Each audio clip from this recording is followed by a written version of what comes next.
야구야구 김용준입니다. 템파베이에서 월드 시리즈를 경험한 선수는 딱 한 명, 찰리 모튼입니다. 반면 2017년과 2018년 월드 시리즈에 올랐던 다저스는 포수 윌 스미스와 AJ 폴락을 제외한 주력 타자 모두가 월드 시리즈 경험을 가지고 있습니다. 이는 투수진 역시 마찬가지입니다. 물론 템파베이는 ALCS에서 포스트 시즌 경험이 풍부한 휴스턴을 꺾었는데요. 그러나 휴스턴은 타자들만 경험이 많은 팀이었고 투수진은 루키 투수들이 대부분이었습니다. 템파베이에 찰리 모튼이 있다면 다저스에는 워커 뷰러가 있습니다. 뷰러는 최근 포스트 시즌 8경기에서 43과 3분의 1이닝 6자책, 평균자책점 1.25를 기록하고 있는데요. 올해는 손가락 물집 부상 때문에 정규 시즌에서 고전하고 포스트 시즌 출발도 좋지 않았지만 갈수록 좋아지고 있습니다. 대부분 커브를 던질 때 물집이 잡히는 다른 투수들과 달리 뷰러는 커터를 던질 때 물집이 잡힌다고 하는데요. 커터 비중이 5%, 5%, 11%, 15%로 점점 높아지고 있다는 것은 물집 부상이 좋아지고 있다는 걸 의미합니다. 뷰러는 3차전과 7차전에 등판할 예정인데요. 만약 뷰러가 7이닝 2피안타, 무사사구 무실점 승리를 따냈던 2018년 월드시리즈 3차전 모습으로 3차전과 7차전 모튼과 맞대결을 한다면 모튼은 더 이상 템파베이의 장점이 아닐 수도 있습니다. 저는 다저스에는 커쇼 같은 강심장이 한 명 더 있다고 생각합니다. 바로 훌리오 우리아스입니다.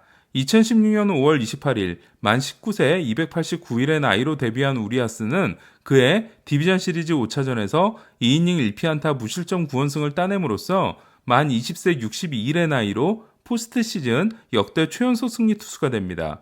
그런 우리아스는 이번 포스트 시즌에서 절정의 기량을 발휘하고 있는데요. 16이닝에서 7개의 안타와 3개의 볼넷을 허용한 반면 16개의 삼진을 잡아내면서 16이닝 1자책, 평균자책점 0.56을 기록하고 있는 겁니다. 템파베이에 15와 3분의 2이닝 1자책을 기록 중인 모튼이 있다면 다저스는 한 명이 아니라 두 명, 뷰러와 우리아스가 35이닝 5자책, 평균자책점 1.29를 기록하고 있는 겁니다. 그동안 다저스의 월드시리즈 우승을 방해한 사람은 세 사람인데요. 커쇼, 젠슨, 그리고 로버츠 감독입니다. 커쇼는 NLCS 등판을 망쳤고 젠슨도 디비전 시리즈 2차전에서 가슴 철렁한 장면이 있었는데요. 저는 동의하지 않습니다만 많은 분들이 NLCS 7차전에서 커쇼와 젠슨을 쓰지 않은 걸 보면서 로버츠 감독이 성장했다는 걸 느끼셨다고 하더라고요. 그 말이 사실이라면 로버츠 감독의 변수도 전보다 줄어들었다고 할 수 있습니다. 또한 젠슨이 2017년 그리고 2018년엔 포스트 시즌이 진행될수록 구속이 떨어지는 모습이 있었다면 올해는 갈수록 구속이 살아나고 있다는 점도 긍정적입니다. 템파베이에는 케빈 키어마이어라는 최고의 중견수가 있는데요. 실제로 키어마이어는 ALCS 3차전에서 2번의 대단한 수비를 선보인 바 있습니다. 그런데 다저스에는 키어마이어가 2명 있습니다. 중견수 코디 벨린저와 우익수 무키 베츠인데요. 벨린저는 디비전 시리즈에서 페르난도 타티스 주니어의 역전 홈런 타구를 잡아내 다저스를 구했고 베츠는 리그 챔피언십 시리즈에서 5차전, 6차전, 7차전 3일 연속으로 수비를 통해 경기의 흐름을 바꿔놨습니다. 물론 다저스는 템파베이보다 하루를 덜 쉬었습니다. 그러나 다저스는 어쩌면 그보다 더 큰 장점을 가지고 이번 시리즈를 임하는데요. 바로 7경기 모두 텍사스 글로브 라이프 필드에서 열린다는 겁니다. 이미 다저스는 디비전 시리즈와 리그 챔피언십 시리즈 10경기 전 경기를 글로브 라이프 필드에서 치르면서 구장에 대한 선수들의 이해도가 대단히 높아졌는데요. 반면 템파베이는 디비전 시리즈와 리그 챔피언십 시리즈 12경기를 샌디에고 페코파크에서만 했습니다. 템파베이는 샌디에고 출신 헌터 램프로와 마뉴엘 마고가 있었기 때문에 페코파크는 템파베이의 홈구장이나 다름없었는데요. 하지만 올해 개장한 글로브 라이프 필드에서 경기를 해본 선수는 한 명도 없습니다. 템파베이는 이번 포스트 시즌에서 득점의 72%를 홈런에 의존하고 있는데요. 이는 전에 없었던 역대 최고 기록에 해당됩니다. 이에 템파베이 타자들은 페코파크처럼 홈런이 많이 나오지 않는 글로브 라이프 필드에서 당황하게 될지도 모릅니다. 저는 두 팀의 가장 큰 차이가 타선이라고 생각합니다. 템파베이에는 랜디 아로사레나라는 신데렐라가 있습니다. 아로사레나는 포스트 시즌 14경기에서 타율 3할 8푼 1리, 출루율 4할 3푼 3리, 장타율 8할 5푼 5리를 기록하고 있는데요. 14경기에서 7개 홈런을 때려냄으로써 2002년 베리 본즈와 2004년 카를로스 벨트란, 2011년 넬슨 크루즈가 공동으로 가지고 있는 단일 포스트 시즌 최다 홈런 기록인 8개에 한개 차로 다가선 상황입니다. 문제는 템파베이의 아로사레나 의존도가 너무 크다는 건데요. 다저스의 포스트 시즌 팀 타율이 2할 오픈 6리인 반면 템파베이는 아로사레나의 성적을 제외하게 되면 포스트 시즌 팀 타율이 2할 9리에서 1할 8푼 5리로 더 나빠지게 됩니다.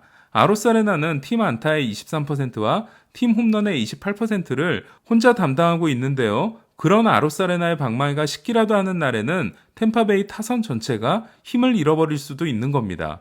실제로 과거에 그랬던 사례가 있습니다. 바로 2015년 뉴욕 매치였습니다. 당시 매치에는 디비전 시리즈와 리그 챔피언십 시리즈 9경기에서 타율 4할 2푼 1리, 7홈런, 11타점을 기록한 다니엘 머피가 있었습니다. 6경기 연속 홈런으로 포스트 시즌 신기록을 만들어냈던 머피는 특히 클레이튼 커쇼, 잭 그레인키, 존 레스터, 제이크 아리에타, 카일 핸드릭스를 상대로 홈런을 때려내며 에이스 판도끼라는 별명까지 얻습니다. 하지만 머피는 캔자스시티와의 월드시리즈 5경기에서 타율 1할 5푼, 무홈런, 무타점에 그치고 머피가 식어버린 매치 타선도 무기력하게 물러나게 됩니다. 당시 캔자스시티는 디비전 시리즈와 리그 챔피언십 시리즈를 분석해 머피가 타격폼 수정을 통해 바깥쪽으로 흘러나가는 낮은 공에 대한 약점을 극복했다는 걸 알아냅니다. 그리고 바깥쪽 높은 코스로 포신 패스트볼을 집중적으로 던졌고 이것이 통했던 겁니다. 지금은 아로사레나가 약점이 전혀 없는 것처럼 보이지만 저는 다저스의 분석팀이 오래전부터 아로사레나의 연구에 들어갔고 그렇다면 뭔가를 찾아내지 않았을까라는 생각이 듭니다. 현재 브랜든 라우가 타율 1할 1푼 5리, 오스틴 메도스가 1할 1푼 4리, 얀디 디아스가 1할 2푼 5리, 윌리 아다메스가 1할 3푼 2리에 그치고 있는 템파베이 타선은 아로사레나라는 대마가 잡히게 될 경우 쉽게 불개패를 하게 될지도 모릅니다. 반면 팀 공격이 특정 한 명에게 의존하지 않고 있는 다저스는 또한 역시 두터운 벤치를 가지고 있는 템파베이보다도 월등히 좋은 벤치 멤버를 자랑하는데요. 정규 시즌을 망쳤던 작 피더슨이 작토버의 모습으로 돌아온 데다 키케 에르난데스마저 좌한 킬러의 모습을 되찾았습니다. 키케는 NLCS에서 좌한 맥스 프리드와 AJ 민터를 상대로 홈런을 때려냈고 특히 민터를 상대로 날린 대타 홈런은 팀에 3대3 동점을 선물한 홈런이었습니다. 시리즈 7차전에서 대타 홈런을 때려낸 선수는 키케가 두 번째인데요. 동점 홈런은 처음이었습니다. 결론은 이렇습니다. 다저스는 여전히 로버츠라는 페널티를 가지고 있다. 그러나 다저스는 로버츠라는 약점에도 불구하고 전체적인 전력에서 템파베이를 앞선다. 그리고 템파베이는 타선이 아로사레나에게 너무 크게 의존하고 있는 치명적인 약점을 가지고 있다. 그럼 저의 결론을 말씀드려 보겠습니다. 저는 개인적으로 템파베이의 월드시리즈 진출이 확정된 상황에서 애틀란타가 올라오면 템파베이의 우승, 다저스가 올라오면 다저스의 우승을 생각하고 있었습니다. 제가 올해는 다저스가 우승하지 않겠냐고 말씀드린 건 스프링 캠프 때부터였는데요. 과정이 쉽지 않긴 했지만 기어코 월드시리즈 진출을 만들어낸 모습을 보면서 다저스에 대한 의심을 상당 부분 지울 수 있었습니다. 저는 커쇼가 1호차전 2경기 중 한 경기만 잡아주더라도 다저스의 승리 확률이 대단히 높고 비록 앞선 경기에서 실망스럽긴 했지만 한 경기 정도는 커쇼가 잡아줄 수 있을 걸로 생각합니다. 따라서 제 예측은 다저스의 우승입니다. 이쯤 되면 템파베이 팬분들이 저에게 정말 고마워하고 계실 것 같은데요. 다저스 팬분들께는 죄송하지만 뭐 어쩌겠습니까? 그렇다고 예측을 안 하고 넘어가면 직무유기이기 때문에 가만히 있으면 중간은 간다는 걸 잘 알고 있으면서도 여러분의 재미를 위해 저를 희생하기로 했습니다. 핑계가 너무 많죠? 주변에서 올해 메이저리그 포스트 시즌은 그 어느 때보다도 더 재밌다는 말씀을 하시는데요. 월드시리즈 마지막까지 꿀잼이 되기를 기원하겠습니다. 이상 김영준의 야구야구였습니다.